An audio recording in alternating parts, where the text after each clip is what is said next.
Alright, what's going on, guys? Bringing you my 100 plus class setup video. I have two classes in this video. These are pretty much the main two classes I would use when trying to get 100 plus, and I feel like I'm someone that's pretty qualified to give you guys a class setup video on getting 100 pluses, because I do have two now, and I do have the most kills in the world solo, so I feel like that's pretty good, and I'm one of these people that are qualified, because I see a lot of people doing class setup videos for like DNA bomb class setup video, or 100 plus class setup video, and they never even got 100 plus before. So I'm just wondering how they feel qualified to give you guys a class setup video when they haven't even done it themselves. So basically, the first class setup we're going to be looking at here, this is going to be if you have an upgraded bow, if you have this specific upgraded bow, because this is the exact class setup I used in my 139 kill gameplay, except the one thing I changed was instead of Warbird I was running Assault Drone. Don't recommend running Assault Drone, not a good kill streak. But anyway, so let's start going over everything.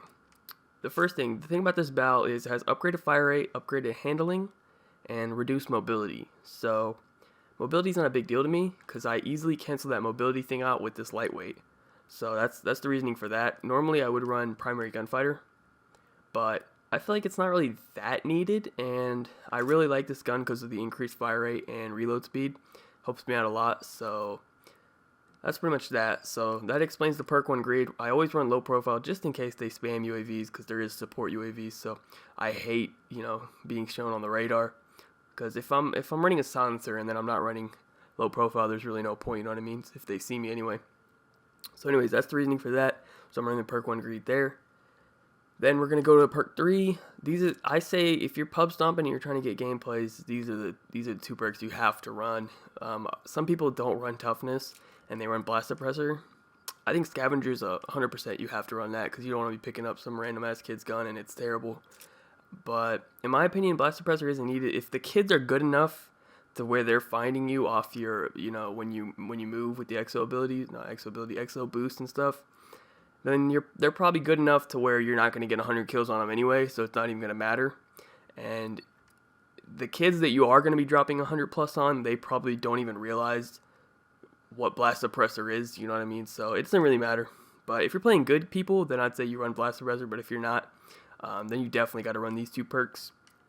Now this is where you can kind of do whatever you want. I run a Semtex. I mean, you can run whatever you want. You basically have one extra slot, and I personally use it on Semtex, but you could use the exo ability if you want, or you could use a frag stun. It doesn't really matter. It's up to you. So the Killstreaks. So this is important. This is the UAV that I've literally ran since the first day the game came out. I'm pretty sure every video I've uploaded so far in Advanced Warfare, I've been running this UAV. Threat detection and support.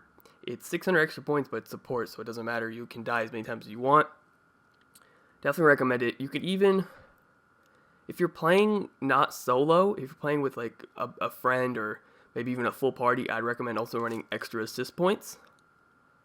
And it gives you 15 instead of 10, and that could help you get your next streak. That's only if you're not playing solo. If you're playing solo, I mean, it doesn't really matter, but, it's up to you. Now, and it's only 50 extra points, so, I mean, it's not really a big deal. I think it's beneficial. Now, bombing run, I think this is the best kill streak in the game.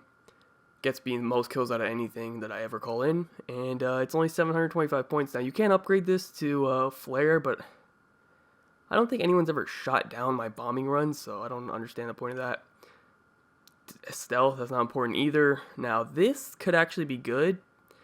I've never actually used it. Now, I'm not sure exactly how it's going to work. So, I mean, I think what it might do is you call in one, and then immediately after you call in another one.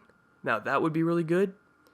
But if it's two at the same time, then I don't think it's going to be that good. So, if any of you guys have ever used that and upgraded it to additional bomber, let me know. But I might have to try it out, see how it works. Because if it does call them in like back-to-back on the same location, that could actually be pretty good. So, I don't know. We'll see. I might have to try that out. And then the Warbird. The only thing I think you really need to do this is add the aggressor, just so you don't have to control it yourself. It flies around, kills people, and you get to still run around and get kills.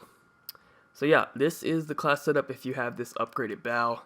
Now if you don't, this is the class setup I would run.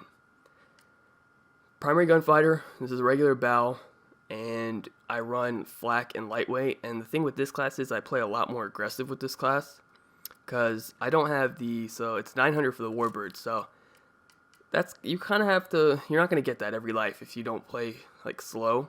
Now, bombing runs, you can play pretty aggressive and still get bombing runs. So with this class, what I do is I rely more on gun kills, and I try to play extremely aggressive with it, and that's why I run the flak jacket, because I try to get more on the hard points, on the momentums, on the flags, whatever, and flak jacket comes in handy for that, so I can get the capture kills. I don't know what they're called in this game. I'm going to call them a capture kill anyways. But yeah, that's why I run this class, but it's basically the same. The only thing I did is I added in, I added foregrip. That's wrong, not foregrip. I meant to add in quick draw. Take that off. This is the class. Alright, quick draw. And yeah, everything else is really the same. Actually, I would probably do this. Okay, this is the class I would say, actually. Yeah, I like this much better. I like to run low profile. And although, if you notice they're not running UAVs, I would recommend having 2 classes set up. Another class with lightweight maybe, or maybe just flak, and you can have an extra kill streak or something. If you notice they're not calling in UAVs. If they are calling in UAVs, then obviously you need to have the low profile. So that's just kind of, it depends on game to game how it goes. But this is the class I'd recommend if you don't have any upgraded BALs. So yeah, that's pretty much it. That's my 100 plus class setup video. Hope you guys enjoyed. Be sure to check out my 139 kill game. I got that yesterday, or I uploaded it yesterday. I got it a few days ago. But yeah, if you missed that, check it out. It's the most kills. And other than that, have a good day, guys, and peace out.